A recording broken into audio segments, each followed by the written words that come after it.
Operation सिंदूर। नींद खुलते ही लोगों को पाकिस्तान में आतंकी ठिकानों पर इंडिया के ऑपरेशन का पता चला। पहलगाम में आतंकी हमले के करीब 2 हफ्ते बाद इंडिया ने हमले की साजिश रचने वालों को ऐसी सजा दी जिसे पाकिस्तान कभी नहीं भूल पाएगा। इस हमले में आतंकी मसूद अजहर को ऐसा झटका लगा कि वो ये तक बोलने को मजबूर हो गया कि ऊपर वाले की वजह से मैं बच गया, और उसके खानदान के एक साथ 14 लोग इस दुनिया से अलविदा कह गए।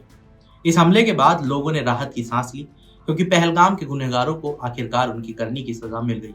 सुबह करीब 10:30 बजे सरकार ने प्रेस कॉन्फ्रेंस में उन स्थितियों के बारे में बताया जिसमें इंडिया के पास आतंकी ठिकानों को निशाना बनाने के सिवाय दूसरा और कोई रास्ता बचा ही नहीं था। लेकिन जब पूरा भारत गहरी नींद में सो रहा था, तब कुछ खास लोगों की आंखों से नींद कोसों दूर थी।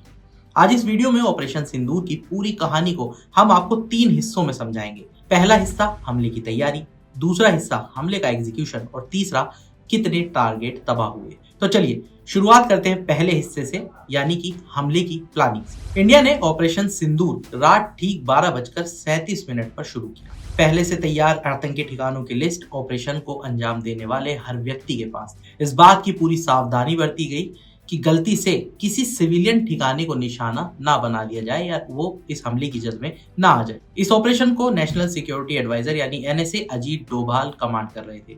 कुछ मिनटों में पूरे होने वाले इस ऑपरेशन के पीछे डोभाल की कई दिनों की मेहनत थी। प्रधानमंत्री नरेंद्र मोदी से ऑपरेशन को हरी झंडी मिलते ही वे अपने मिशन में जुट गए थे।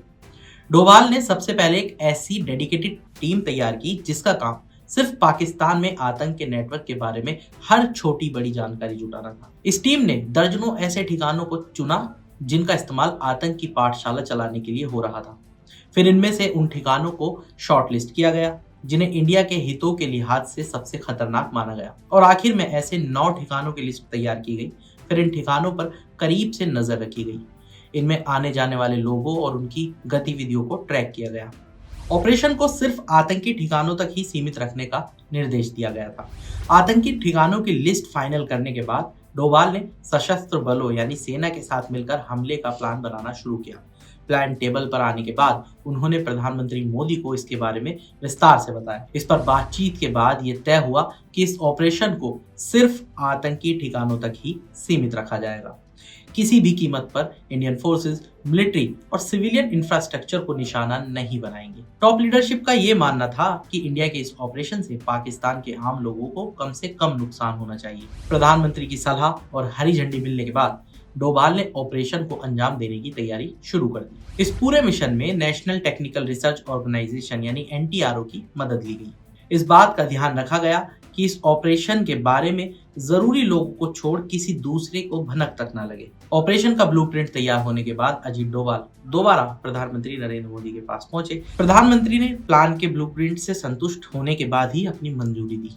ऑपरेशन को अंजाम देने के लिए एक कंट्रोल रूम बनाया गया जिसका कमांड डोभाल के पास था। इस रूम में चुनिंदा लोगों को ही एक्सेस दिया गया था। सूत्रों के हवाले से खबर यह भी है कि इस ऑपरेशन के दौरान विदेश सचिव विक्रम मिस्री भी इस कमांड रूम में मौजूद थे। हमले में शामिल लोगों को अब उस घड़ी का इंतजार था जिसे ऑपरेशन शुरू करने के लिए चुना गया था, और वक्त था 12:47। जब इस समय भारतीय लड़ाकू विमानों ने आतंकी ठिकानों को निशाना बनाना शुरू कर दिया। कुछ ही मिनटों में पाकिस्तान और पाक अधिकृत कश्मीर यानी POK के 9 ऐसे ठिकानों को नेस्तनाबूद कर दिया गया जो पिछले कई सालों से भारत को बड़े जख्म देने की साजिश रच रहे थे। तो ये तो था पहला हिस्सा। अब बात करते हैं दूसरे हिस्से की, यानी कि प्लान की एग्जीक्यूशन। अब बात करते हैं दूसरे हिस्से यानी कि हमले के एग्जीक्यूशन की। देर रात 1:28 पर भारतीय सेना के आधिकारिक हैंडल ADG-PI ने X पर एक पोस्ट किया और संस्कृत में एक श्लोक लिखा, प्रहार्य सन्निहित जय प्रशिक्षणे। इसका मतलब है हमले के लिए तैयार और जीतने के लिए प्रशिक्षित। इसे इस ऑपरेशन की शुरुआत का संकेत माना गया। इसके बाद 1:28 से लेकर 1:51 तक पाकिस्तान के कई हिस्सों में जोरदार धमाकों की जानकारी मिली, खासतौर से मुजफ्फराबाद में, जहां स्थानीय लोगों ने ग्रिड स्टेशंस पर मिसाइल हमलों का जिक्र किया, जिससे दुश्मन देश के भीतर एक दहशत का माहौल बन गया। 1:51 पर सेना ने X पर एक और पोस्ट किया और इसमें लिखा, पहलगाम आतंकी हमले में न्याय हो गया, जय हिंद। और तब एक पोस्टर जारी किया गया, ऑपरेशन सिंदूर, यानी कि ऑपरेशन की सफलता की पुष्टि कर दी गई। इसके बाद बुधवार सुबह करीब 10:30 बजे कर्नल सोफिया कुरैशी और विंग कमांडर व्योमिका सिंह के साथ भारत के विदेश सचिव विक्रम मिस्री ने एक प्रेस कॉन्फ्रेंस की।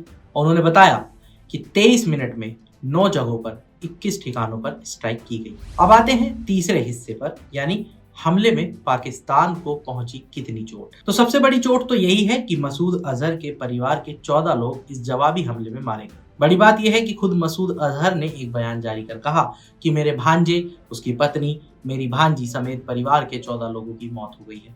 मसूद ने कहा कि मैं इन लोगों की मौत में शामिल होता मगर ऊपर वाले की वजह से बच गया। आतंकी ने आगे कहा कि मेरे खानदान के 14 लोगों को आज रात इकट्ठे शहादत नसीब हुई। जम्मू कश्मीर के पहलगाम में 22 अप्रैल को हुए आतंकवादी हमले के जवाब में भारत ने पाकिस्तान और पीओके में आतंकियों के 9 ठिकानों पर एयर स्ट्राइक की और जिसमें अब तक 70 से ज्यादा आतंकी मारे जाने की खबर है। ये हमले 9 टारगेट पॉइंट मुजफ्फराबाद, कोटली, बहावलपुर, रावलकोट, चक्सवरी, भीमबर, नीलम घाटी, झेलम और चकवाल में किए गए। इन हमलों में 60 से ज्यादा आतंकवादी घायल बताए जा रहे हैं। सेना के अनुसार लश्कर तैयबा और जैश ए मोहम्मद जैसे आतंकवादी गुटों से जुड़े इन 21 ठिकानों को भारतीय सेना ने निशाना बनाया और वो कौन से ठिकाने हैं मैं आपको बता देता हूँ।